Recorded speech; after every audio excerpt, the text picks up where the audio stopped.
Elbows, come on up. And I do have to say, so Jay's pronouns are he, him, and I also want to thank Jay for the title of his presentation in the program. It's one of the best titles that I've seen at a conference for some years. I think it should be on the cover of every program. So take it away.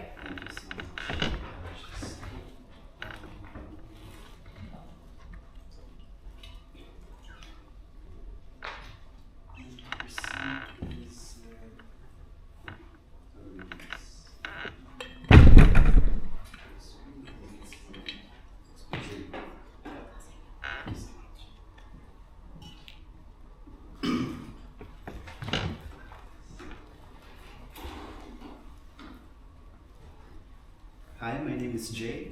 I am a migrant from the Philippines. I have been living in Europe for 10 years now. More than half of those years I spent in Belgium, where I currently am pursuing a doctoral candidacy in artistic research. I don't have funding for my PhD, and all this time I was trying to make a lot of ends meet, surviving economically, supporting family back home, studying, making art, and staying sane. I strongly acknowledge that this trend has been the backbone of a lot of migrants' lived experiences living in the West in Europe. Having said these, I ask, do you, I really have a potential as a migrant? In Flemish Belgium, I jumped from one part-time job to another, kitchens and toilets and food deliveries, and many more. And I eventually ended up working as a job student at a winkel, and winkel is Dutch for a shop. Even for me, it was something new, to work at a place where it was full of locals who mostly spoke Dutch or Flemish. I was one of the only two people who spoke English in the winkel. So this is a characterization of a narrative I'm going to share. I saw an opportunity to be part of a bedrijf, a company, who promised diversity and equal opportunity for all. After 3 months of working as a job student, I toughened up and asked if I could become part of the team officially. I signed my contract full-time. I felt that I unlocked a door to another world. The bedrijf offers an internal career growth scheme where I can choose whether and where to grow into. It's not a ladder, but rather a zigzag road. After 2 years within the winkel, the first winkel, I had tried to apply to become a team leader, and I had the support of my current team leader back then. But once I submit an intention, the human resource leader would tell me that my chances at the moment would be too low. You have potential, but the only problem that I see now is the language. I understand Dutch very well. I speak it, but not fluently. But hey, colleagues and customers speak to me English at work. I thought of giving up when last year, 2024, an opening at another winkel for a team leader opened up. With the support of my current team leader and the new winkel leader, I applied. Not long after, I received a call from winkel leader 2, inviting me for an interview, and I did the interview in full Dutch. I left the winkel having a good feeling.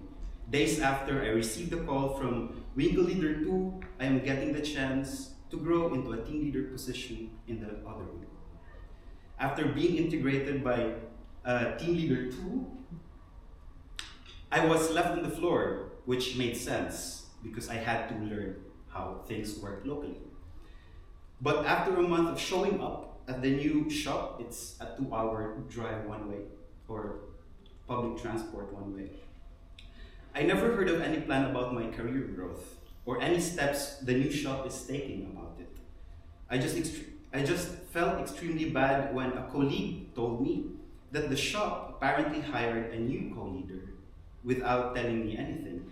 After days and days of anxiety attacks, I couraged up and asked winkel leader 2 for a meeting. I saw the rejection rhetoric coming, but my body did not. I puked for days and days in the train after every shift.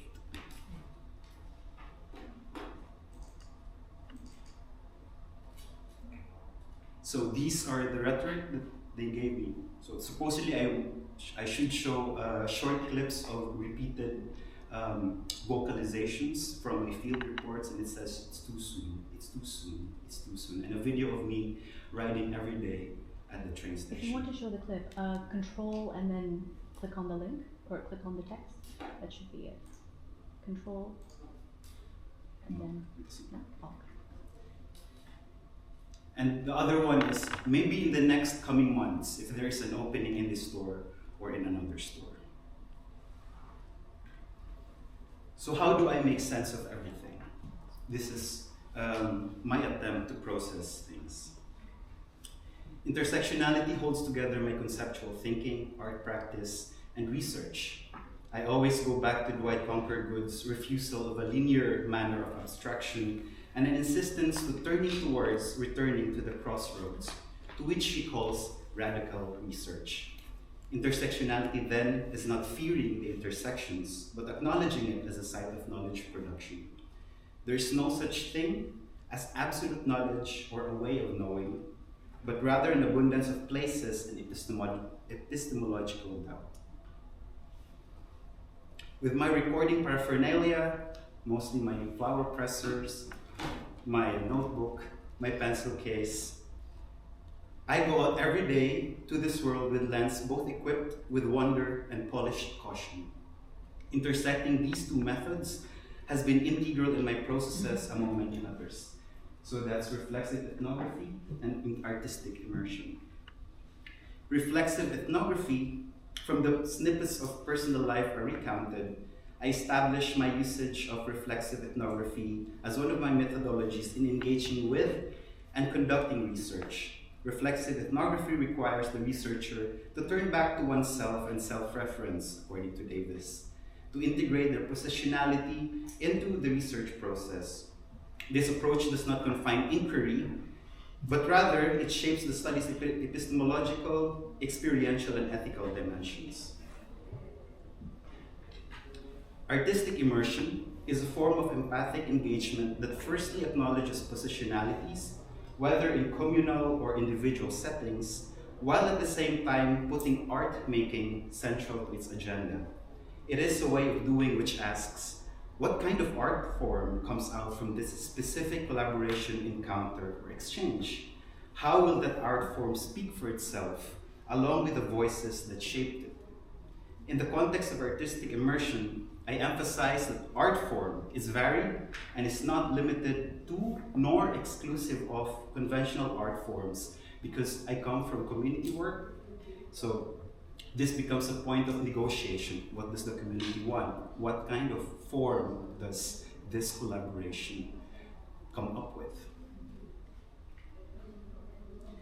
And because I couldn't share with you my video diary work, but I entitled it Banha, a continuum of white noise. The reflection videos is a part of a project I recently launched to help me think through the actualizing of my second PhD pivot paper, which is still, I'm writing this one. It is a performative audio work derived from field collected rhetoric, actual encounters, and conversations. And this project is also part of a bigger universe of archive, of collected conversations, texts, photos, images, poetry, which I called Making Sense Within, Along, Against Precarity, to document, signify, and embody my PhD work's thinking being processes. So I proceed. Given the experience I shared, the eventual discussions I had about it with a Flemish-Belgian corporate entity, and the current state of things in relation to this specific professional pursuit, I arrive at points of feeling thinking on precarity. These spaces are encompassing the mental, somatic, emotional, socioeconomic, political, spatial, linguistic, and performative. I'm thinking within the lines of false hopes, trauma, and waiting. In one recent questionable application process I got into, I wrote, if you, the company, do not indicate what you are looking for properly, how can we, the applicants, fully know what your company terms are, or what your company is looking for? Same is true in this corporate experience. The ambiguity of this corporate HR rhetoric creates a professional career path, which is on the onset obscure. While this obscurity also affects locals, Belgians in the context of this paper, ambiguities in rhetoric and corporate practical practices poses damaging consequences to integrating non-European migrants. Waiting in migration can include both quotidian forms of waiting, public services, bureaucratic decisions, and visas, for example.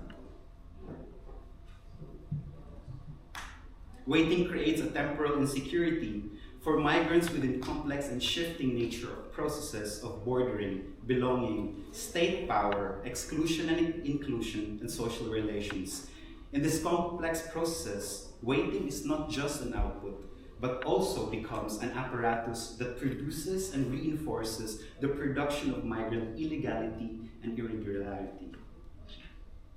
Being put in violent temporal spaces, migrants are often subjected to specific risk factors for mental health problems, mainly related to exposure to stressful and traumatizing experiences, including racial discrimination, among many others.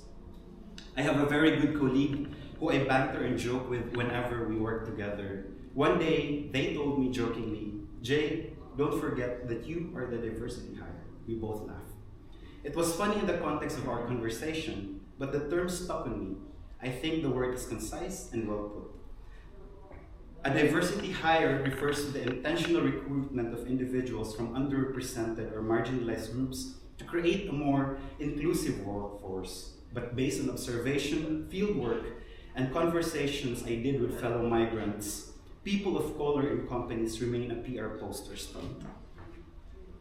Instead of considering intersectionality in diversity hiring and management, contemporary companies utilize simplified categorizations for practical and organizational purposes, which fall short into deeply understanding the nuances and implications of hiring and providing career growth paths for migrant employees.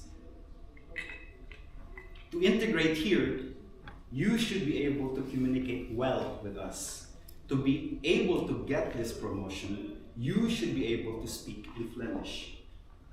Yet Belgium is the same country that generally does not understand each other because of its social, political, economic, linguistic communities, the Dutch, the French, and the German-speaking communities.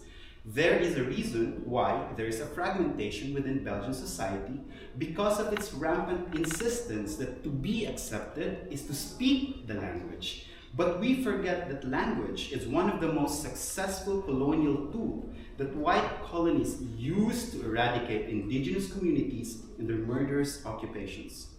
From this lens, we can see that even in the contemporary context, professional career growth contexts, the white man's language is still used at the integration borders as a ticket to being led through to a certain gate, but only to be led into another prison.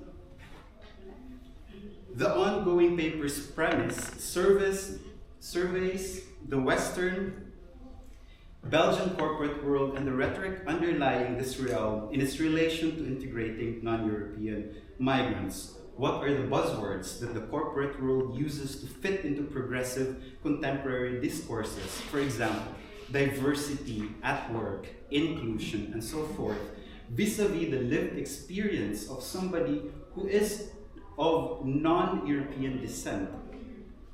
To foster the critique, I resonate my personal experience of othering within Western and European context and sentiments towards the migrant other, the performativity of daily integration through documented social-cultural negotiations. Using documentation of rhetoric and the interdisciplinary lens of ethnography, performativity, and art making, I will further unpack personal feelings of confusion, experiences of trauma, and career growth promises in the Belgian workplace.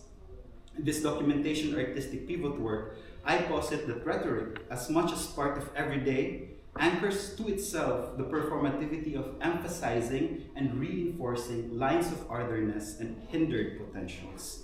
Rhetoric, in its enmeshment within lived experiences, facets, among many other reasons, constantly underline migrant precarity, while all at once Western tailored business models and HR practices keep plowing on business as usual.